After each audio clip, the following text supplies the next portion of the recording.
प्रज्ञावाणी परिवार में आप सभी का स्वागत है। प्रस्तुत है प्रेरणादायी प्रसंग। पहले अपने अंदर झांको।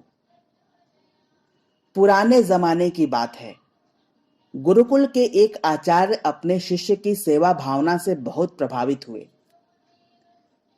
विद्या पूरी होने के बाद शिष्य को विदा करते समय उन्होंने आशीर्वाद के रूप में उसे एक ऐसा दिव्य दर्पण भेंट किया जिसमें व्यक्ति के मन के भाव को दर्शाने की क्षमता थी। शिष्य उस दिव्य दर्पण को पाकर बहुत खुश हुआ।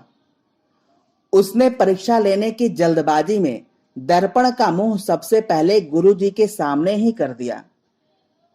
वह यह देखकर आश्चर्यचकित हो गया कि गुरुजी के हृदय में मोह, अहंकार, क्रोध आदि दुर्गुण परिलक्षित हो रहे थे। इससे उसे बड़ा दुख हुआ। वह तो अपने गुरुजी को समस्त दुर्गुणों से रहित सत्पुरुष समझता था। दर्पण लेकर वह गुरुकुल से रवाना हो गया।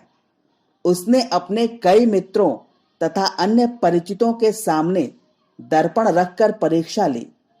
सबके हृदय में कोई न कोई दुर्गुण अवश्य दिखाई दिया। और तो और अपने माता व पिता की भी वह दर्पण से परीक्षा लेने से नहीं चूका। उनके हृदय में भी कोई न कोई दुर्गुण देखा तो वह हतप्रभ हो उठा।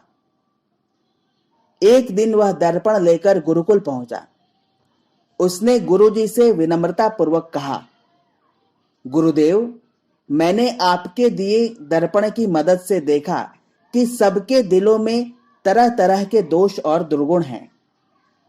तब गुरुजी ने दर्पण का रुख शिष्य की ओर कर दिया। शिष्य दंग रह गया, क्योंकि उसके मन के प्रत्येक कोने में राग, द्वेष, अहंकार, क्रोध जैसे दुर्गुण थे। तब गुरुजी बोले, वत्स, यह दर्पण मैंने तुम्हें अपने दुर्गुण देखकर जीवन में सुधार लाने के लिए दिया था, दूसरों के दुर्गुण देखने के लिए नहीं।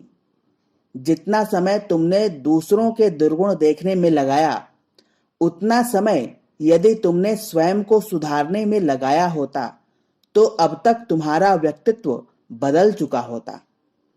मनुष्य की सबसे बड़ी कमजोरी यही है कि वह दूसरों के दुर्गुण जानने में ज्यादा रुचि रखता है।